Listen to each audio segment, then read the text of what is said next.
In the 14th century in Germany, craftsmen had to leave their home and go traveling if they wanted to become a master of their craft. They would meet up with other craftsmen and work with them to perfect their skills.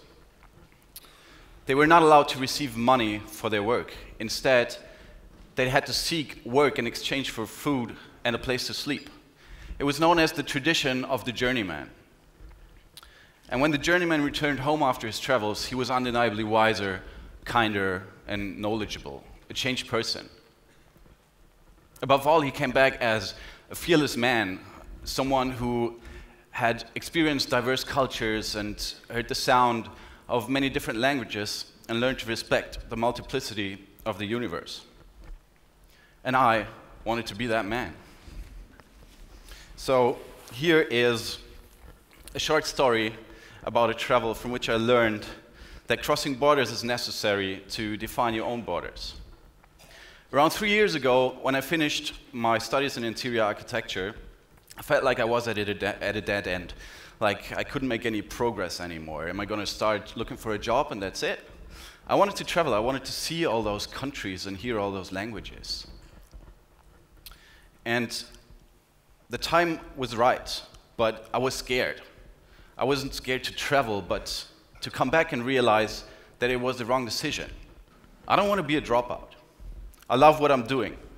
I love being a designer and a photographer, and I want to improve in the things that I like to do.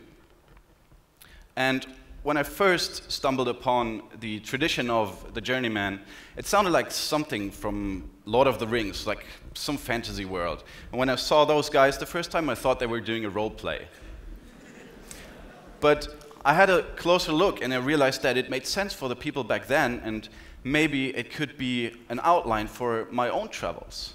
So I started to research and found out that they had a lot of very strict rules back then. It was a very honorable journey.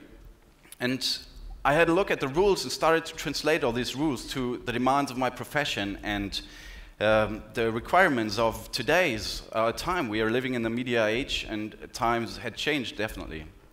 So there were rules, for example, the journeyman, the traditional journeyman, they had to bring their work equipment. And that made sense to me because no one would have to install an additional workspace for me. So I brought a laptop, and I also brought a camera and a set of different lenses to that camera.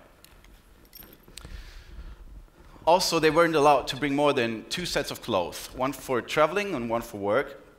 And I thought traveling light is definitely the way to go, but I wanted to have at least 7 days without washing during this trip. So I changed this a little bit. And also I brought another set for festive occasions, which is the one that I'm wearing today. Probably the most important rule to keep was to work for board and lodging, because this would guarantee me an insight to all the parts of the world that I wanted to go. And I also added a rule for myself to set myself a goal and a limit. I wanted to work for board and lodging on all populated continents of the planet within 2 years. So I had a concept now supporting my desire to travel, but I didn't have the money. And that's why I packed up all my stuff, all my belongings into carton boxes and stored them in the basement.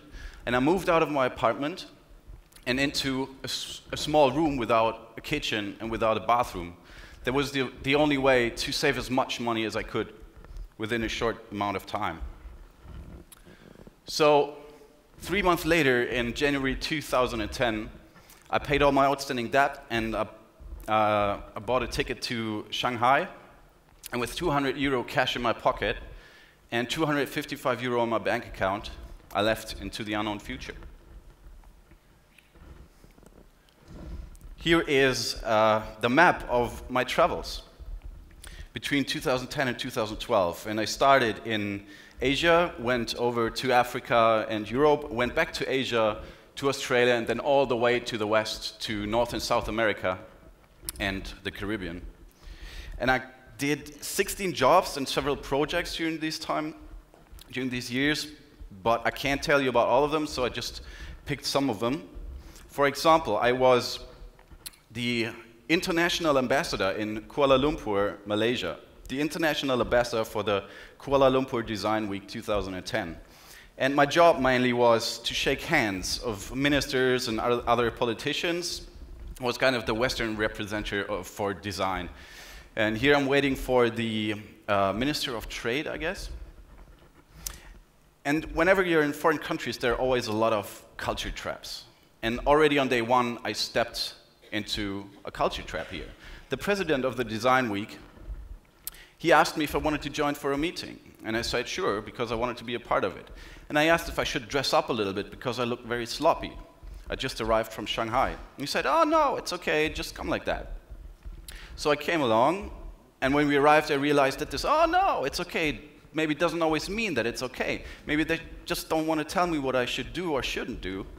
So we ended up in a meeting with our main sponsor in the conference room, big table, and discussed the amount of sponsorship for the opening ceremony.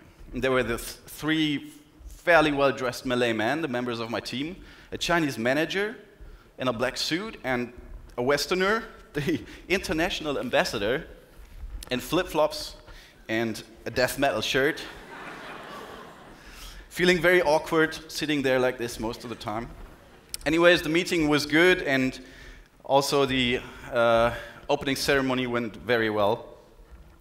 I was also in the Dominican Republic, in Santo Domingo. I shot a short documentary about the tradition of cockfights. And after the event, someone gave me a bag with 2 of the roosters that died. And I took them home, and suddenly one of the roosters woke up in the car. And I tried to figure out my options here. I tried to feed him at first and give him water to make him get better, but it didn't work. It was miserable. So I only had one option left, that was to take his life. And I tried to figure out how can I kill his life, and I thought about chopping off his head. So I just took the biggest knife I could find, and I was practicing for maybe half an hour. And well, to cut a long story short, I did it. I killed the rooster, and I'm not proud of it. It got really bloody all over me. And when I learned something from this story is that it was a total stupid thing to do, something that I'm not going to do again ever. I was also in India. I traveled thousands of kilometers with buses and trains and rickshaws to get to a place called Jaga in Bangalore. And it was a building made out of pallet racks. And that's the material that you use in supermarkets to build the shelves to present your products in. So someone built a house of that in Bangalore. And my job was to construct a vertical garden for 2 of those facades. This was a draft for this one, and this was the actual garden. And I was working really hard with the team for about a month, and the new uprights, the structure that would carry the garden, came way too late. It arrived one day before I had to leave. And the truck, when the truck arrived, I realized it's way too small to carry our uprights. They must be way longer. So we went down, and they started unloading. And we asked, this is not our material, you got something wrong. And the guy said, yeah, sorry, we wanted to be in time, but we couldn't find a bigger truck, so we just took a smaller truck and we went to China and we cut everything in half and to bring it down here in time. Obviously, we couldn't use this material anymore, but it didn't matter in the end. Those are the times when you learn to let go. I mean, what can you do? Just let it go. 1 year later, I came back, and I did another project with an old traditional craft in Bangalore, the lithography printers. And they have a very weird law in Bangalore. It's the law against dancing. They have a ban on dancing. You're not allowed to dance. No nightclubs, bars close at 11:30 in the evening. So we created a fake Bollywood poster, and you can see in the video all the steps from the beginning to the end, how it's got produced, manufactured, and then in the end, when I put it on the wall in the city. And wherever I appear in this video, I dance. I dance to the sound of it. And this is strictly forbidden. You're not allowed to dance. So this was a protest video against this weird law, this ban on dancing. Thanks.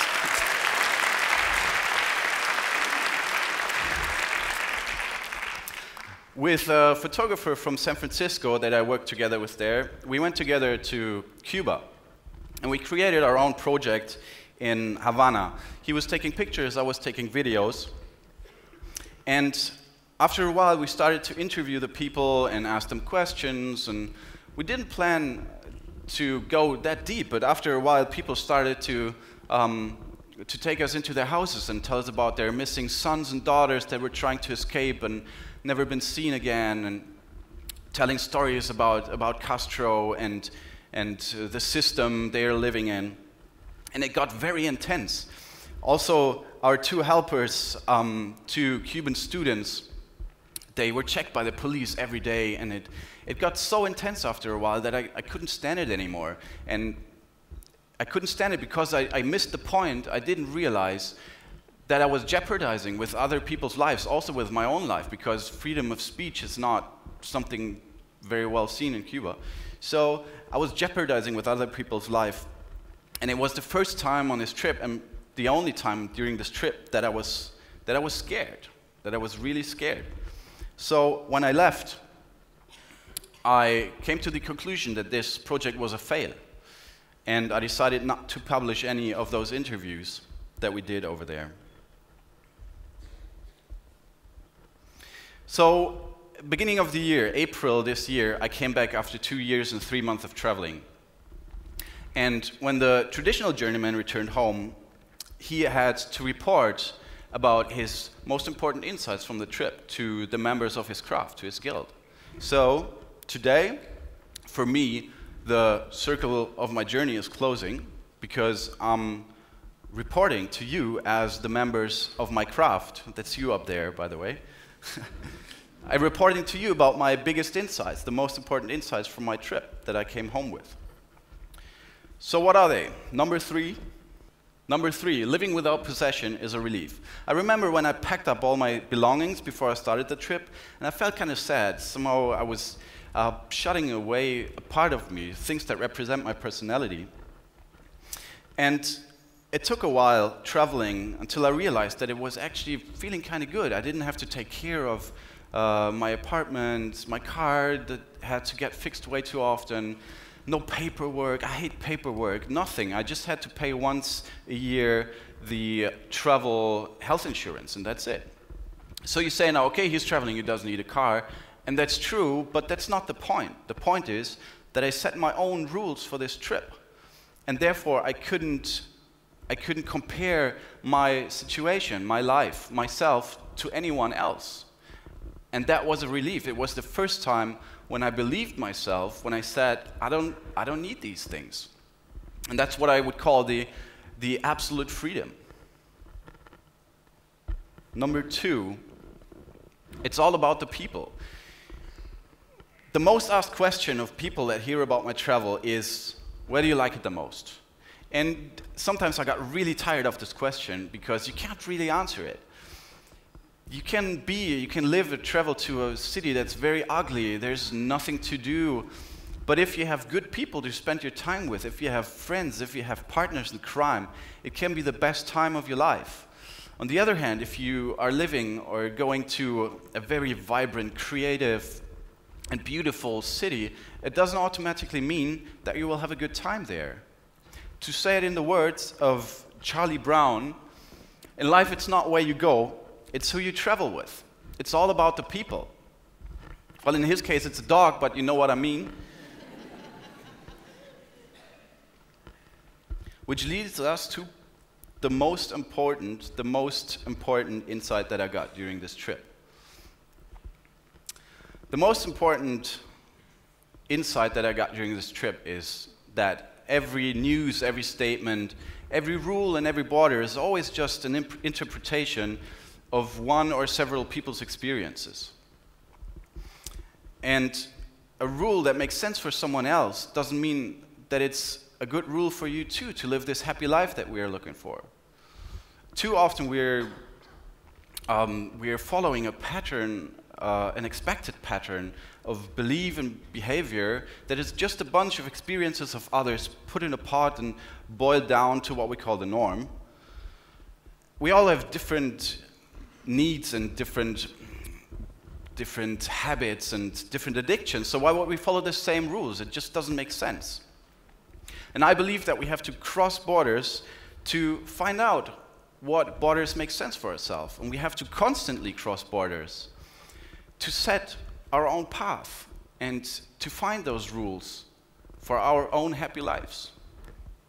Thank you very much, and travel safe.